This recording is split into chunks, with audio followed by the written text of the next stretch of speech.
Good morning, dear students. Today we will discuss the disorders of purine metabolism. So here we discuss two metabolism disorders basically. First is hyperuricemia and second is gout. See students, नाम से ही clear है hyperuricemia. Basically in the hyperuricemia there is a higher concentration of uric acid. ठीक है, जो uric acid है आपका उसकी जो कंसनट्रेशन है बॉडी में वो बढ़ जाती है. It is known as hyperuricemia and this is a biochemical condition. Biochemical मतलब जो रिएक्शंस बॉडी में हो रही हैं उसकी वजह से जो चेंज आ रहा है, this is due to the over production. ठीक है, यूरिक एसिड जब बढ़ जाता है and this is also related with, ठीक है, यूरिक एसिड इंक्रीशन जो क्या है इंक्रीज हो जाता है excretion and this is known as uricosuria. So जो यूरिक एसिड है ऑलरेडी हम स्टडी कर चुके हैं कि जो बाई प्रोडक्ट एंड प्रोडक्ट आता है प्यूरिन्स का मेटाबॉलिज्म का इन ह्यूमंस में, that is our uric acid. तो when there is a increase production of purine metabolites, ठीक है, जब प्यूरिन्स ज़्यादा बढ़ने शुरू हो जाएंगे तो दिस इज़ ऑब्वियस कि उनका मेटाबॉलिज्म होएगा जिसके साथ क्या है यूरिक एसिड ज़्यादा बढ़ना शुरू हो जाता है. See in the case of adults the uric acid normal concentration होनी चाहिए 3 to 7 milligram and in the case of women it is about 3 to 6 milligram.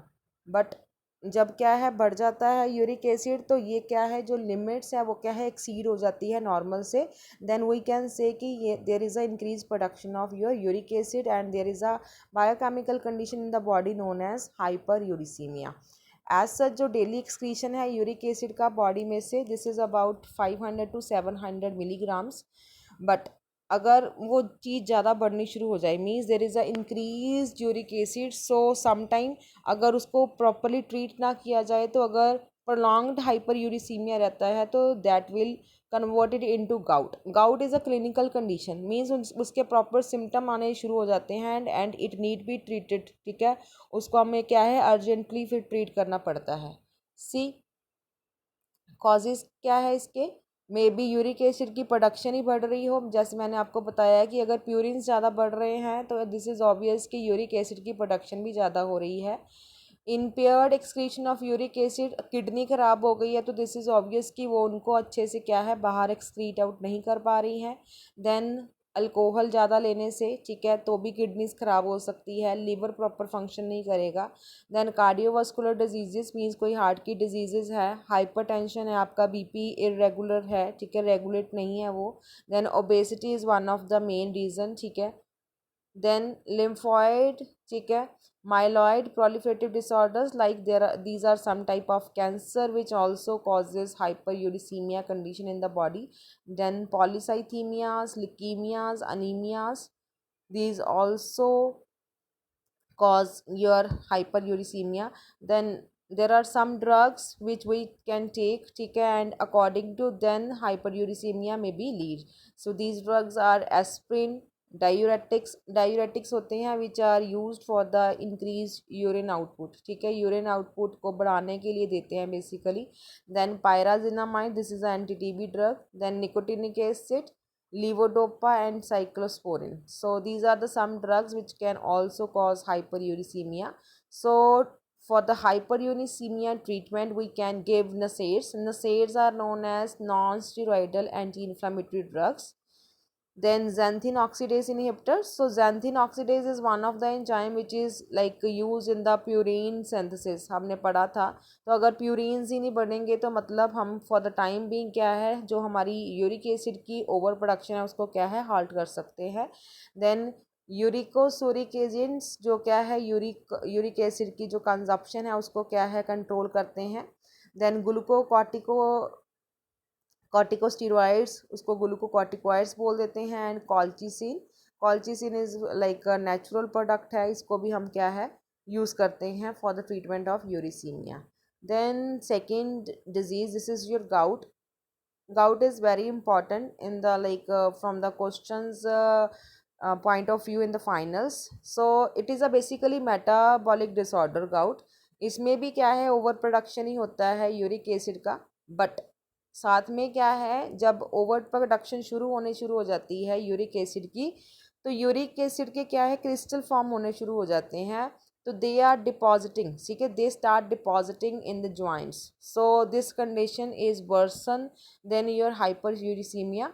So that's why it is also called urate crystal deposition disease, because here your uric acid के जो crystals है that are converted into sodium, ठीक है, salt में convert हो जाते हैं, sodium urate भी बोल देते हैं. सो दीज आर, ठीक है, got like deposited in the joints, ठीक है, एवरीवेयर. सो कहता है जो फिजियोलॉजिकल पीएच है हमारी बॉडी की, ठीक है, कहता है यूरिक एसिड उस पर क्या है, मोर सोलबल होता है फॉर्म में एज, ठीक है, sodium urate. The in the sphere hyperuricemia the crystals of sodium urate get deposited in the soft tissues. See, जो सॉफ्ट टिश्यूज में कहते हैं वो डिपॉजिट होने शुरू हो जाते हैं, particularly in joints called as tophi. तो जो जब वो यूरेट के क्रिस्टल्स जॉइंट्स में डिपॉजिट होने शुरू हो जाते हैं, that condition is particularly known as tophi. तो टॉफ़ी की होना से वजह से क्या होता है, जो आपके जॉइंट्स की मतलब रेगुलर मूवमेंट थी, जो उनमें प्रॉपर लेगिस्टिव इफेक्ट आ रहा था, मतलब प्रॉपर उनकी फ्लेक्सिबिलिटी थी एक तरह से, ठीक है, वो क्या है, ख़राब हो जाएगी due to tophi. So tophi cause inflammation as well as pain, ठीक है, दोनों चीज़ें होनी शुरू हो जाती है, जिसकी वजह से क्या है, रेडनेस भी आनी शुरू हो जाती है इन्फ्लामेशन की वजह से, ठीक है. This causes, toffee causes inflammation, ठीक है, एंड पेनफुल, ठीक है, जो आपके गाउटी आर्थराइटिस है उसकी कंडीशन क्या है, बॉडी में क्या है, अकर हो जाती है.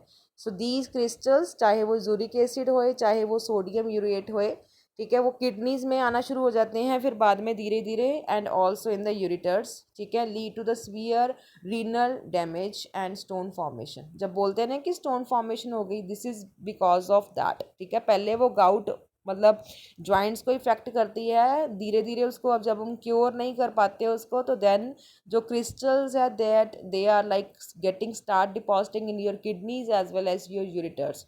यूरिटर्स मतलब जिसमें यूरिन का मतलब आउटपुट होना है थ्रू, ठीक है, यूरिटर्स क्या है, यूरिन बाहर निकलता है, ठीक है, किडनीज उनको रेगुलेट करती है, मींस फिल्टर करती है. जब दोनों प्रॉपर फंक्शन नहीं करेंगे तो that lead to the condition, ठीक है, वहाँ पे क्या है, आपकी सीवियर किडनी डैमेज होना शुरू हो जाएगा. So these are some causes, ठीक है, over eating, high living, excessive alcohol consumption, decrease uric acid excretion. This is obvious कि अगर एक्सक्रीशन डिक्रीज हो गया है तो देर इज़ अ ओवर मतलब activity of uric acid in the body.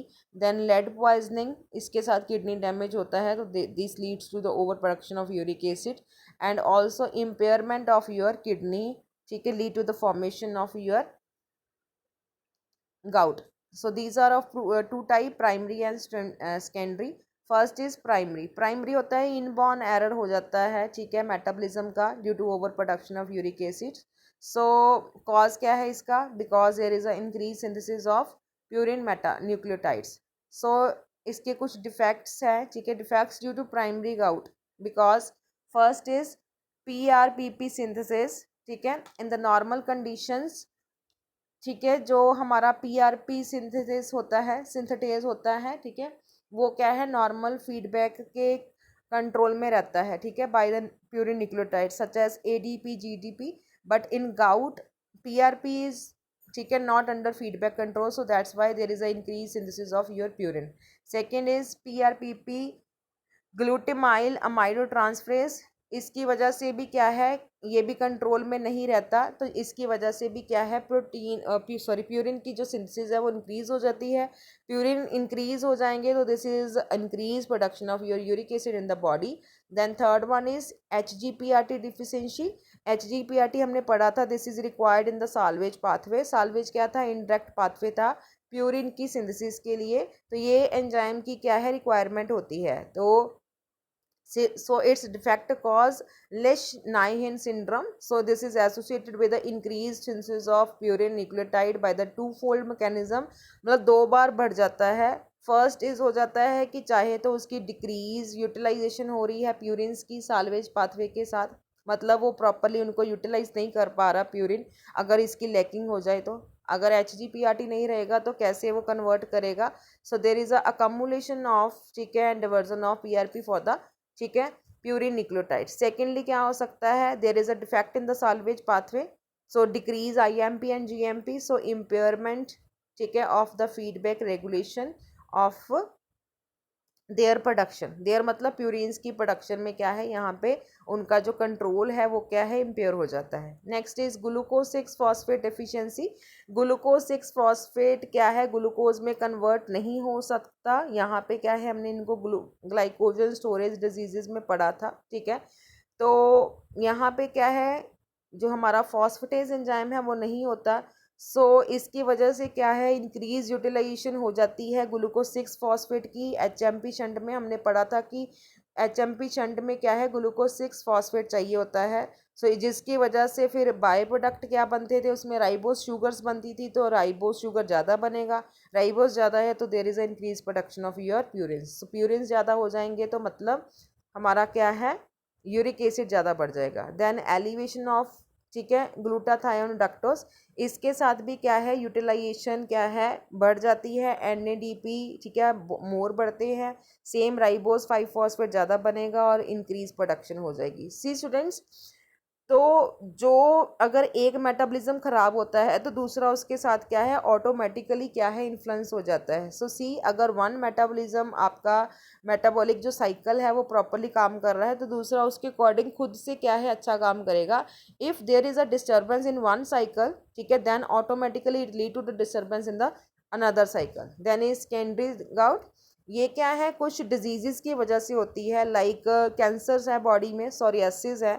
इन सब केसेस में ट्रॉमा हो गया, स्टारवेशन हो गई, रीनल डिसफंक्शन है।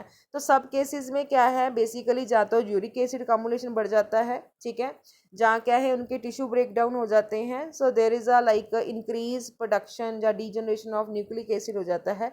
All causes increase production of uric acid. We can treat gout by giving, first is allopurinol. Allopurinol is the drug of choice in the case of treatment of primary gout. It is a structural analog of hypoxanthine. ये क्या है, हाइपोजैंथन जो है ये क्या है competitively inhibit कर देता है एंजाइम कौन से, जैंथीन ऑक्सीडेज को। तो जैंथीन ऑक्सीडेज क्या है, प्यूरिन को बनाता है। तो अगर इसको हमने कर दिया तो इसके साथ क्या है वो वहाँ पे जाके लग जाता है। This particular is known as suicide inhibition. Then यहाँ पे क्या है कम्युलेशन होनी शुरू हो जाती है हाइपोजैंथिन एंड जैंथिन की, ठीक है। बट ये क्या है ज़्यादा सॉल्युबल है as compare to uric acid. क्या है बॉडी में से ये इजिली एक्सक्रीट आउट हो सकते हैं। Then restriction in the dietary intake of purines, कहते हैं हम प्यूरिन्स वाली डाइट क्या है बंद कर सकते हैं। सेकेंड ट्रीटमेंट ये हो गया। देन एल्कोहल कंजप्शन को कम किया जा सकता है। Then intake of water increase की जा सकती है ताकि किडनीज अच्छे से काम करें।